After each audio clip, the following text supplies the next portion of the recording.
그래도 그땐 내가 더 많이 마셨어.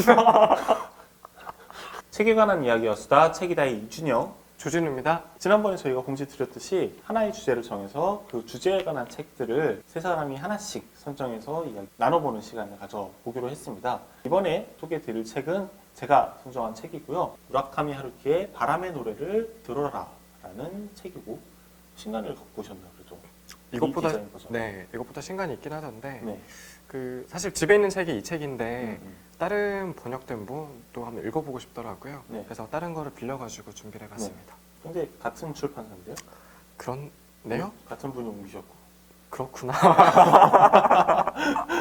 저는 한 중학교 2, 3학년 때쯤 사춘기가 온 것 같은데 그 사춘기를 앞당긴 게 하루키의 소설이었어요. 무슨 뜻인가요? 상실의 시대를 읽었는데 사실 저는 그런 어떤 성적인 거에 대해서 그때까지 전혀 관심이 없었거든요. 그러다가 갑자기 그 이야기들이 물밀듯이 저한테 밀려오는 느낌이었습니다. 그리고 마침 그날이 9.11 사태가 터진 때였어요. 그 무렵. 그래서 그거를 읽고 네. 충격을 받고 나와서 거실에 이제 어머니 아버지가 TV를 보고 계시는 걸 봤는데, 아직도 그 TV에서 비행기가 건물로 부딪히고 있는 장면을 본 게 생생합니다. 그래서 저한테 그날은 뭔가 충격적인 사건들이 마구마구 일어난 그런 날이었던 것 같아요. 제가 군복무할 때 작은 도서관 같은 게 있었거든요. 네. 거기에 책이 많진 않은데 뭐 소설이라든지 뭐 종류가 조금씩 있었는데 상실의 시대가 아마 그때 금서 비슷하게 아무튼 그렇게 취급이 됐던 것 같아요. 말씀하신 것처럼 어떤 남녀 간의 어떤 육체적인 관계를 담담하게 쓰다 보니까 이른바 야한 장면들이 좀 있잖아요. 그래서 약간 책을 아마 따로 별도 관리를 했던 거 아무튼 못 보겠다고 아마 그랬던 것 같고, 근데 그 책이 되게 손때만 많이 묻은 그런 느낌이 있죠. 너덜너덜하게. 그랬던 기억 나요. 그리고 어떤 부분만 상태에 손때가 더 많이 묻어 있고 막 접혀져 있고 막. 그래서 이 책 소개를 잠깐 드리자면은 하루키의 자전적 소설이고 굉장히 초기작이라고 할 수가 있습니다. 나라는 인물은 21살입니다. 도쿄에서 대학을 다니고 있는데 잠시 여름방학이 돼서 고향으로 내려온 상태이고요. 거기에서 술에 취해서 쥐라는 별명을 가진 친구를 만나게 되고, 그 친구와 함께 제이라는 사람이 운영하고 있는 바에서 매일같이 술을 마시게 됩니다. 사건이 일어나게 되는데 어떤 여자가 술이 만취해 있었던 거죠. 만취해 있는 여자를 발견하게 되고 그 사람을 선의로 이제 데려다 주게 됩니다. 그랬는데 사실 술 취한 사람 데려다 주기 진짜 힘든 거 아시죠? 굉장히 힘들죠. 네. 데려다 주다 보면은 자기 술이 깹니다. 네. 힘들어서. 진이 이제 다 빠진 거예요. 네. 그래서 이 사람을 눕히고 바닥에서 이제 이 사람을 잤는데 잠이 너무 깊게 든 거죠. 그래서 여자가 일어날 때까지 같이 잠이 들어버립니다.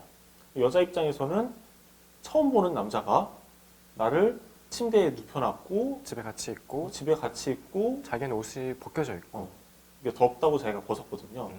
그런 상황이니까 너무 놀라가지고 이제 막 화를 낸 거죠. 여자 입장에서는 너무 억울하고 화가 나고 남자 입장에서도 억울하고 화가 나는 상황이 됩니다. 그러다가 우연한 기회에 두 사람이 다시 만나게 돼요. 레코드를 파는 가게에서 그 여자분은 판매를 하고 있는 아르바이트생이었고 남자는 레코드를 사러 간 상황이었고, 거기에서 어떻게 오해가 좀 잘 풀리게 돼가지고 이후에 좀 간헐적으로 만남을 갖게 됩니다. 이 여자의 어떤 어려움들에 대해서 알게 되고, 그 어려움을 알게 되는 과정에서 나름의 연민을 느끼고 그 사람을 추억하게 되는 과정까지를 그리게 되는 게 이 소설의 줄거리라고 보시면 될 것 같아요. 제가 책 읽으면서 굉장히 재미있는 등장인물이라고 느꼈던 사람이 한 명 있어요. 데레크 하트필드라는 소설가인데요. 1938년에 엠파이어 스테이트 빌딩 옥상에서 왼쪽에는 히틀러의 초상화를, 오른쪽에는 우산을 펴고 뛰어내렸습니다. 당연히 죽었죠. 그리고 이 사람은 죽기 직전에 15만 자가 넘는 굉장히 방대한 분량의 글을 썼고요. 괴기물이라던가 모험물 같이 하루키가 쓰지 않는 그런 장르들의 이야기를 썼습니다. 하루키가 나의 이 소리를 빌려서 나는 데렉 하트필드에게서 글을 배웠다. 사실상 거의 모두 다 배웠다고 해도 무방할 정도다. 라고 이야기를 하는데, 여기서 반전은 데렉 하트필드라는 사람은 사실 가공의 인물입니다. 제 생각에는 아마도 이 초기작에서 그 무라카미 하루키가 자신이 하지 못하는, 그리고 자신이 너무나 하고 싶은 것들에 대해서 이야기를 했던 건 아닌가라는 생각이 조금 들었어요. 예를 들어서 이때 당시에 일을 하면서 글을 썼는데 자기도 글에만 이제 집중을 해서 15만 자가 넘는 글을 한 번쯤 써보고 싶고 계기물이라던가 모험물이라던가 이런 다양한 장르에도 좀 도전해보고 싶다라는 것을 좀 은연중에 표현하게 된 어떤 이야기가 아닐까라는 생각이 들었습니다. 네. 약간 그렇게 투영된 것일 수도 있겠네요. 책을 읽고 나서 느낀 제 전반적인 느낌을 간략하게 말씀드리면은 아마 하루키의 많은 책들에 이런 감정이 담겨 있는 것 같은데 요약하자면 뭐 쓸쓸함? 제가 아마 20대 초반이었던 것 같은데 네. 그때 혼자 여행을 제주도로 갔습니다. 며칠 때인지는 정확하게 기억이 안 나는데 한 게스트하우스에서 만난 분들하고 마음이 잘 맞았던 거예요. 밥 먹을 때 같이 먹고 각자 일정 보내고 저녁에 같이 먹고 술 한잔하고 이거를 했더니 약간 정이 들었는지 이분들이 가실 때 굉장히 쓸쓸하더라고요. 뭐 오래 만난 사람하고 헤어지는 것 같은 그런 느낌까지 들던데 그래서 문득 게스트하우스 사장님이라면 이런 감정을 여러 번 느끼실 것 같아가지고 사장님 어떻게 하실까 궁금해서 여쭤봤더니 사장님이 다른 사람들이 또 오겠죠 이런 식으로 되게 담담하게 말씀하시는 거예요. 그러니까 그때는 그게 네. 이렇게 잘 이해가 안 되고 아. 그런 말 들어도 무슨 말인지 모르겠고 했는데 시간이 벌써 거의 한 10년 정도 지나고 보니까 저도 누가 그런 식으로 물어보면 그렇게 말할 것 같아요.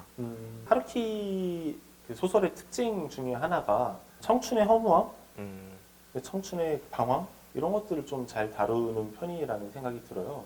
그래서 이 책도 21살의 나이잖아요.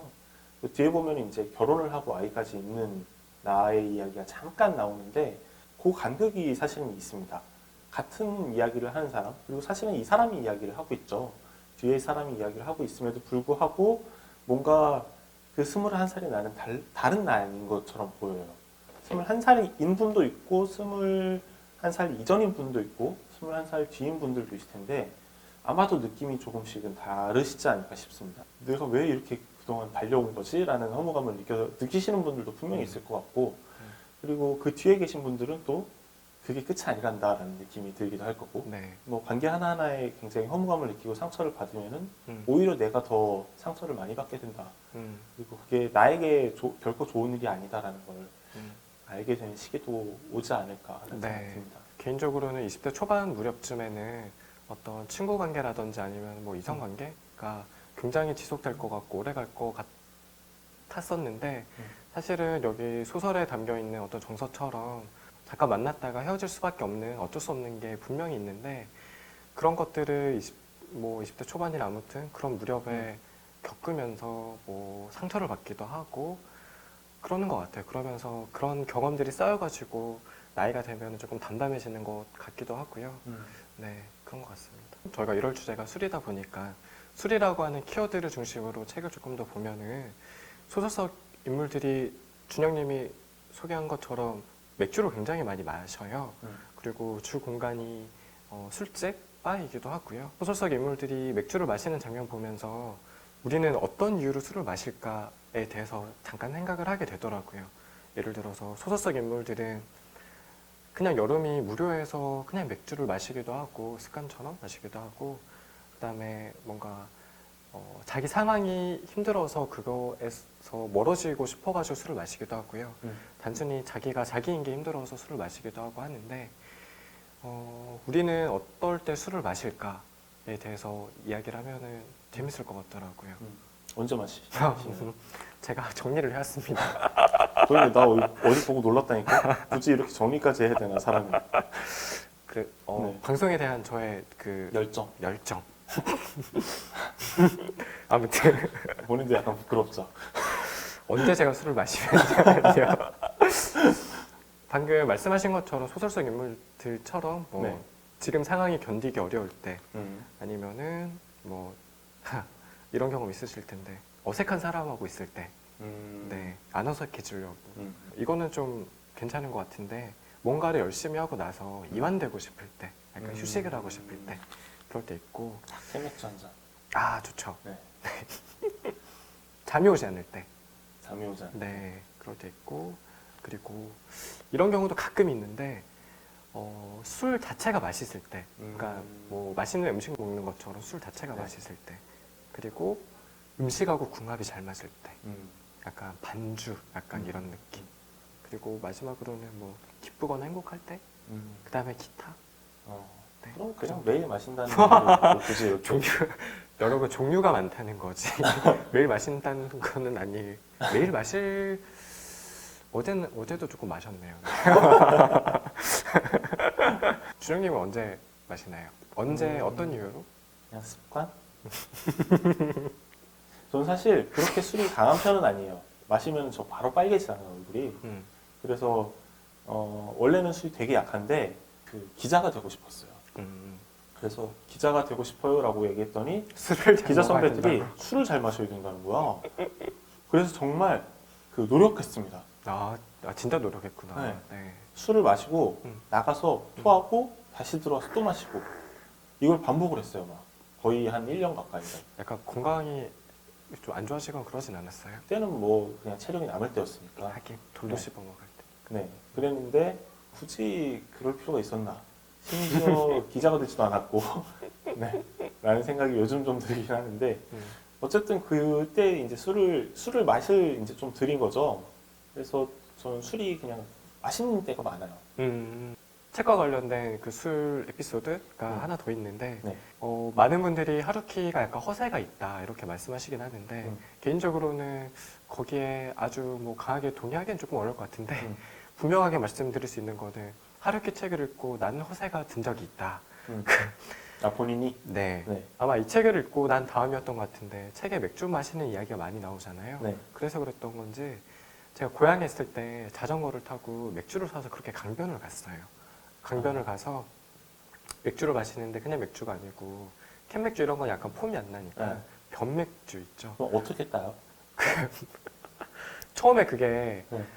병맥주를 샀는데 병따개를 제가 안 가져간 거예요. 네. 그래서 어떻게 땄냐면은 자전거 바퀴 살 있죠. 네. 거기 사이에 넣어가지고 톡 하면 이게 따지거든요. 물론 약간 좀 이렇게 팍 이렇게 튀기도 하는데 네. 그때는 그걸 약간 멋으로 생각해가지고 맨날 그걸 땄어요? 네. 네, 하루키 소설이랑 술에 관해서도 또 이야기를 해봤는데 마지막으로 한 줄 평 남기고 이야기 한번 마무리 오늘 해볼게요. 네.